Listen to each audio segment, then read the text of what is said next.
సంగె మండలం కుంటపల్లి గ్రామంలో కన్న తల్లిపైనే పెట్రోల్ పోసి నిప్పంటించినటువంటి ఘటన ప్రస్తుతానికైతే కొంత ఆందోళనకరంగానే అనిపిస్తుంది. ఎందుకంటే చిన్ననాటి నుంచి పెంచి పోషించినటువంటి తల్లి మీద ఇంత కర్కశత్వం వహించడాన్ని కూడా స్థానికులు కూడా చాలా తీవ్రంగా పరిగణిస్తున్న నేపథ్యంలో సంఘటనా స్థలానికి కూడా పోలీసులు కూడా చేరుకున్నటువంటి పరిస్థితి. ప్రస్తుతానికి ఎంజిఎంలో చికిత్స పొందుతున్న నేపథ్యంలో ఆ విషయాలు తెలుసుకునేందుకు అక్కడ ఆ వినోద పరిస్థితి ఎట్లా ఉందో తెలుసుకోవడానికి కూడా సంఘం పోలీసులు కూడా ఇక్కడికి చేరుకున్నారు. ఒకసారి సిఐ గారు మనతో ఉన్నారు, ఒకసారి వారితో మాట్లాడదాం. బాలగోపాల్ గారు నమస్తే సార్.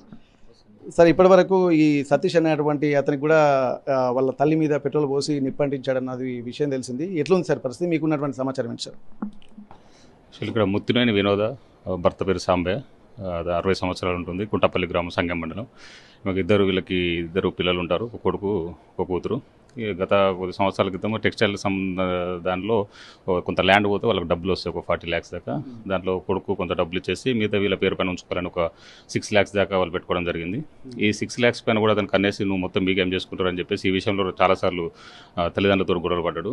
ఈ విషయంలో వాళ్ళు పంచాయతీ చేసిన తర్వాత కూడా మీరు ఇక్కడ ఉంటే ఎప్పటికి ఇబ్బంది పెడుతున్నారని చెప్పేసి నువ్వు ఇక్కడ ఉండొద్దు అని చెప్పి తల్లిదండ్రులు అంటారని వెళ్ళిపోయి ప్రస్తుతం గంగదేవిపల్లిలో అక్కడ ఉంటున్నాడు. తను ఎల్లగొట్టిందని చెప్పేసి డబ్బులు మొత్తం వాళ్ళ కూతురుగా పెడుతున్న అనుమానంతో బాగా కక్ష చేసుకొని నిన్న రాత్రి సుమారు 1 గంటల టైంలో ఇట్లా పెట్రోల్ బాటిల్ తీసుకొని వచ్చేసి గోడ దుంకి పోసే క్రమంలో ఇట్లా తండ్రి లేసి ఆమె కూడా ఎందుకు చేస్తున్నారు, నన్ను ఏం చేయకరా అని చెప్పేసి అనే క్రమంలో తను పోసేసి అంటించినట్టు భర్త ఫిర్యాదు చేయడం జరిగింది. పైన మనం కేసు నమోదు చేసుకొని విచారణ కొనసాగిస్తున్నాం. ప్రస్తుతం ఇక్కడ హాస్పిటల్లో అండర్ గోయింగ్ ట్రీట్మెంట్ ఉంది. సార్, ఇప్పుడు అతని మీద ఇంతవరకు ఎందుకంటే వాళ్ళ కుటుంబ సభ్యులు కూడా ఇదివరకు కూడా చాలాసార్లు కొట్టాడని చెప్పి అంటున్నారు, నేర ప్రభుత్వం చెప్పి అంటున్నారు. ఇదివరకు కూడా చిన్న చిన్న దొంగతనాలు కూడా చేసినట్టే తెలుసు. మీ దృష్టికి వచ్చినాయి సార్ ఇటువంటివి? అతను ఇంతకుముందు ఇబ్బందులు పెడుతున్నా చెప్తే దాని విషయంలో కౌన్సిలింగ్ కూడా చేయడం జరిగింది. ఇది కూడా గట్టిగా వాళ్ళు పిలిపించి వాళ్ళను కౌన్సిలింగ్ కూడా చేయడం జరిగింది. ఆ తర్వాతనే వీళ్ళకి ఎప్పటికీ ఉంటున్నా ఇంట్లో ఉండొద్దు అని చెప్పేసి వాళ్ళు వేరే విలేజ్లో ఉండాలని చెప్తే అతను వెళ్ళేసి గంగదేపల్లిలో ఉంటుండు. అప్పటి నుండి కూడా మళ్ళీ ఫర్దర్ ఎటువంటి కూడా మనకు కంప్లైంట్ ఇట్లా ఏం చేయలేదు. Thank you sir. ప్రస్తుతానికి డాక్టర్ గారు ఉన్నారు. అసలు వినోద పరిస్థితి ఎట్లా ఉందో ఒకసారి వారితో మాట్లాడదాం. She is undergoing treatment. It takes time. అంటే ఇంత పర్సెంట్ ఎంత కలిగిందంటారు? ఎబో 50 అనుకుంటా. ప్రాణాపాయ స్థితిలో ఉందండి? అవును, ప్రాణాపాయ స్థితిలో ఉంది. We can't predict out up to 1 week.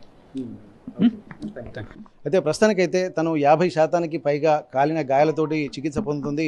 తను చూస్తున్నటువంటి పరిస్థితిని కనుక ఒక్కసారి గమనించినట్టయితే కన్న తల్లి పైన ఇట్లా కర్కశంగా ఉండడం, ఎందుకంటే ఆర్థికపరమైనటువంటి అంశాలే కన్న పిల్లలే తల్లిదండ్రులు కడతీర్చేటువంటి పరిస్థితులకు దారితీస్తున్నారని కూడా తీవ్రంగా పరిగణిస్తున్నారు. ప్రస్తుతానికైతే ట్రీట్మెంట్ అయితే నడుస్తుంది. వారం రోజుల తర్వాతనే ఏదైనా పరిస్థితి చెప్పవచ్చు అని చెప్పి డాక్టర్లు చెప్తున్నారు. ఇక్కడ అంటే కొడుకు తను తల్లిదండ్రులు విభేదించి, అంటే ఇక్కడ టెక్స్టైల్ పార్క్ సంబంధించి గతంలో భూమి కూడా వాళ్ళు అమ్మినటువంటి నేపథ్యంలో ఒక 40 లక్షల రూపాయల వరకు అమ్మగా వచ్చినటువంటి సొమ్ములో కొంత వాళ్ళు డిపాజిట్ చేసుకొని మిగిలినటువంటి సొమ్ము అంతా వాళ్లకు ఇచ్చినట్టుగా తెలుస్తుంది.